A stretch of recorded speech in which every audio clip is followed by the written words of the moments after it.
everyone, it's Edna here. Welcome to my new video series about Bach well-tempered keyboard, the first book. I've talked about Prelude and Fugue number 1.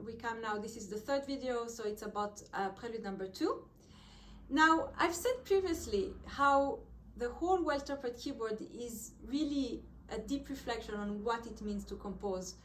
And I showed it also in the Fugue number 1, how Bach succeeds to build a whole fugue when basically using the interval of the fourth. So everything is really built on this interval of the fourth. So that's obviously a reflection on the art of composing, how with the most minimal material you can build a really great piece. However, there is another reflection that's very present throughout the well-tempered keyboard, and that's a reflection of education. And also that the pedagogical idea of this book is to help the young to learn how to play the keyboard. So, for example, the dedication of the book is for the profit and use of musical youth desirous of learning.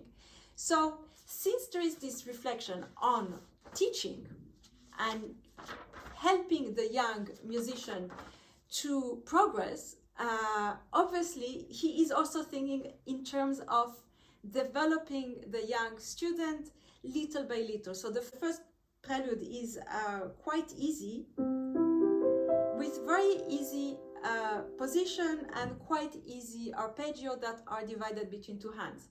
Now the second prelude is already more difficult, and in this prelude, you have to, everything you've learned on how to correctly position your hand in prelude number 1, you have to apply that. Position very well your hand on prelude number 2. And understand that this is about developing the dexterity of all your fingers, fifth finger to the first finger. And so for him, it's really important to keep this hand, the tension between 5 and 1, very, very solid. It's very important to always play the fifth finger with your fingers. And so in order to develop this equal dexterity between all your fingers, I would advise you that you listen and you give importance to that part of your body which is weaker, which is the fifth finger, and make sure that this part is really played with your finger and not with your hand or with your wrist. Really make sure that your hand is stable and that it is the fifth finger that goes all the way down.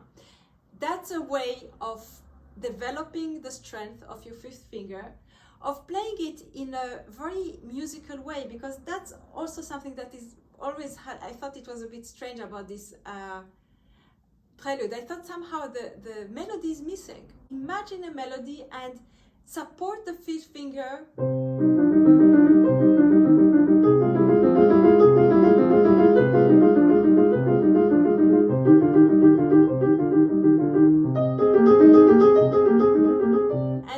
Try to sing as much as possible this fifth finger, and think that if it would not have been just one finger, what would it have been? What kind of melody could you imagine on top of that? The problem of this prelude is that it's a lot of melodic lines. There are 2 melodic lines, and there is no harmony.